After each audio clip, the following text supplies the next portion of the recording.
नमस्कार मित्रांनो, चला तर आजचा प्रॉफिट बघून घेऊ आपण. सगळ्यात पहिले हे बघा, हा आजचा ट्रेड आहे आपला बीटीसी मध्ये. याच्यामध्ये आपला टोटल प्रॉफिट झाला $167.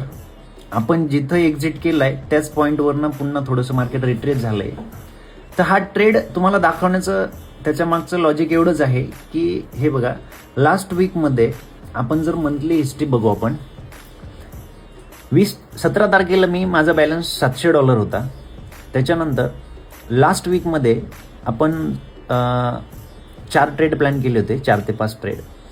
हे जे पहिले जे 2 ट्रेड आहे त्याच्यामध्ये ब्रेक इव्हनला कट झाले दोन्ही ट्रेड. त्याच्यानंतर जे नेक्स्ट 2 ट्रेड्स होते ते 2 ट्रेड्स दोन्ही पण आपले लास्ट वीकमध्ये एसएल गेले होते.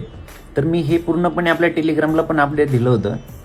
टेलिग्रामला हे बघा, इथं 2 SL done for the day, we will recover in 1 trade. तर म्हणल्याप्रमाणेच आपण एका ट्रेडमध्ये टोटल लॉस रिकवर करून आज प्रॉफिटमध्ये $50 आहोत. तर हे दाखवण्याचं मागचं एवढंच कारण आहे की ट्रेडिंग फॉरेक्स मार्केट असो, कुठलंही मार्केट असो, तुम्हाला जर प्रॉफिटेबल व्हायचं असेल तर तुम्हाला रिस्क रिवॉर्डवरती काम करावं लागेल. तुमचे 2 एसएल गेले तर एका प्रॉफिटमध्ये ते रिकवर होऊन तुम्ही प्रॉफिटमध्ये आला पाहिजे.